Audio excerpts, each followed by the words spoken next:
जनपद में अवैध खनन करने वालों पर प्रशासन ने की बड़ी कार्रवाई। नवाबगंज माझारात में शून्य सीगल इंडिया द्वारा स्वीकृत शर्तों का उल्लंघन कर अवैध खनन करते हुए एसडीएम ने पकड़ा, एफआईआर दर्ज। अवैध खनन मामले में 79.90 लाख का किया गया जुर्माना। गोंडा जिलाधिकारी को प्राप्त विशेष सूत्रों से मिली जानकारी के आधार पर तहसील तरबगंज क्षेत्र में अवैध खनन के एक गंभीर मामले का खुलासा हुआ है। प्राप्त सूचना के अनुसार उप जिलाधिकारी तरबगंज, हल्का लेखपाल श्री संतोष श्रीवास्तव तथा थानाध्यक्ष नवाबगंज की संयुक्त जानकारी में ये तथ्य सामने आया कि सीगल इंडिया द्वारा स्वीकृत शर्तों का उल्लंघन करते हुए अवैध खनन किया जा रहा है। सीगल इंडिया, जिसका कार्यालय द्वितीय मंजिल JMK tower, Kapashera, south west Delhi में स्थित है तथा पंजीकृत कार्यालय 898 टैगोर नगर, लुधियाना, पंजाब एवं कॉर्पोरेट कार्यालय प्लाट नंबर 452 उद्योग विहार फेज 5, गुड़गांव में है, को तहसील तरबगंज के ग्राम दुर्गागंज में स्थित विभिन्न गाटा संख्याओं पर कुल 2.533 हेक्टेयर क्षेत्रफल से 29,636 घन मीटर साधारण मिट्टी के खनन की अनुमति 13 दिसंबर 2025 से 12 मार्च 2026 तक अयोध्या बाईपास रिंग रोड निर्माण हेतु प्रदान की गई थी। जांच के दौरान ये पाया गया कि अनुज्ञाधारक फर्म द्वारा स्वीकृत क्षेत्र से मिट्टी खनन न कर नदी तल से बालू का अवैध खनन किया जा रहा था। मौके पर की गई पैमाइश में कोऑर्डिनेट एन 26 डिग्री 49, 42, ए 82 डिग्री 8, 56 पर लगभग 18,600 वर्ग मीटर क्षेत्रफल में औसतन 1.10 मीटर गहराई तक कुल 20,460 घन मीटर बालू का अवैध खनन किया जाना पाया गया। अवैध रूप से निकाली गई बालू को निर्माणाधीन अयोध्या बाईपास रिंग रोड में प्रयोग किया गया। ये कृत्य उत्तर प्रदेश उपखनिज परिहार नियमावली 2021 के नियम 3, 58 एवं 72 तथा खान एवं खनिज विकास एवं विनियमन अधिनियम 1957 की धारा 4 एवं 21 का स्पष्ट उल्लंघन है, जो दंडनीय अपराध की श्रेणी में आता है। साथ ही सरकारी संपत्ति की चोरी किए जाने के कारण लोक संपत्ति क्षति निवारण अधिनियम 1984 की धारा 2/3 का भी उल्लंघन किया गया है। उल्लेखनीय है कि इससे पूर्व भी 18 नवंबर 2025 को सीगल इंडिया द्वारा ग्राम तुलसीपुर माझा में मिट्टी के अवैध खनन एवं परिवहन के मामले में फर्म के 7 डंपर एवं एक पोकलेन मशीन को थाना नवाबगंज की अभिरक्षा में लिया गया था, जिसमें फर्म द्वारा अधिरोपित जुर्माने की धनराशि जमा की गई थी।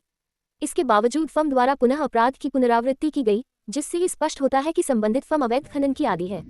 अतः उपरोक्त तथ्यों के आधार पर अनुज्ञाधारक सीगल इंडिया के अधिकृत प्रतिनिधि विकासमणि त्रिपाठी, निवासी पृथ्वीपुर हांडिया, प्रयागराज, इलाहाबाद, उत्तर प्रदेश के विरुद्ध खान एवं खनिज अधिनियम 1957, लोक संपत्ति क्षति निवारण अधिनियम 1984 तथा भारतीय न्याय संहिता बीएनएस की सुसंगत धाराओं के अंतर्गत मुकदमा पंजीकृत कर आवश्यक वैधानिक कार्यवाही किए जाने के निर्देश दिए गए हैं। जिलाधिकारी श्रीमती प्रियंका निरंजन ने स्पष्ट किया गया है कि अवैध खनन के विरुद्ध कठोर कार्रवाई जारी रहेगी तथा किसी भी स्तर पर नियमों का उल्लंघन करने वालों को बख्शा नहीं जाएगा। खान अधिकारी गोंडा डॉक्टर अभय रंजन ने बताया है कि संबंधित फर्म का 4 और परमिशन था, जिसे निरस्त करने के लिए कार्यवाही प्रारंभ कर दी गई है। वीडियो रिपोर्ट गोंडा दर्शन। जिलाधिकारी महोदया को सूचना प्राप्त हुई थी कि जो तरबगंज तहसील में घाघरा नदी के तट पर बालू का खनन हो रहा है और बड़ी मात्रा में खनन की जा रही है। तो इसकी जैसे शिकायत प्राप्त हुई, इसमें उप जिलाधिकारी तरबगंज को और खनन अधिकारी माइनिंग अधिकारी दोनों लोगों को जो है भेजा गया था टीम के साथ। पुलिस बल और अन्य लोग भी थे उसमें टीम में, और इनको वहाँ भेजा गया। मौके पर जांच पड़ताल की गई तो उसमें पाया गया कि एक कंपनी सीगल इंडिया करके है, जिसको कि अनुमति प्रदान की गई थी, लेकिन उनके द्वारा जो अनुमति प्राप्त क्षेत्र था वहाँ न खदान करके नदी के तट पर खदान किया जा रहा था, और उसमें खदान की वजह से जो है फिर गाड़ियों को जब्त किया गया और उनकी जो भी थी और उनको सीज करके थाने भेजा गया, और साथ ही साथ उन पर जुर्माने की कार्रवाई की गई, जो इसका धनराशि लगभग 80 लाख रुपए है, जो कि 20,000 घन मीटर के आसपास का आकलन किया गया कि बालू का अवैध खनन हुआ है। तो और इसके साथ ही साथ सुसंगत धाराएं जो खनन अधिनियम की और इसके अलावा जो सार्वजनिक संपत्ति क्षति निवारण अधिनियम के तहत जो है कि सुसंगत धारा में एफआईआर भी दर्ज कराया गया है। साथ ही साथ और भी अगर कोई सख्त कार्रवाई की आवश्यकता होगी तो भी की जाएगी। सर, कितने लोगों पे एफआईआर है और कितने वाहन सीज किए हैं? एक व्यक्ति जो उनका मैनेजर था उसके खिलाफ एफआईआर की गई है, जो और इसके अलावा जो है लोग 7-8 के आसपास वाहनों को जो है सीज किया गया है।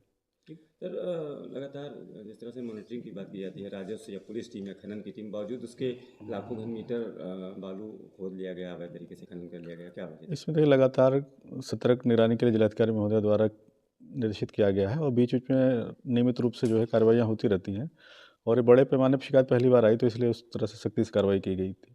इन वाहनों का स्वामी कौन है जो वाहन इसमें सीज किए गए? वाहनों का स्वामी दरअसल पुलिस के पास है, जैसा भी होगा उसके आधार पर कार्रवाई की जाएगी। तो पुलिस को हैंडओवर किया गया तो उनके द्वारा उसके अंतर्गत कार्रवाई की जाएगी सुसंगत धाराओं में।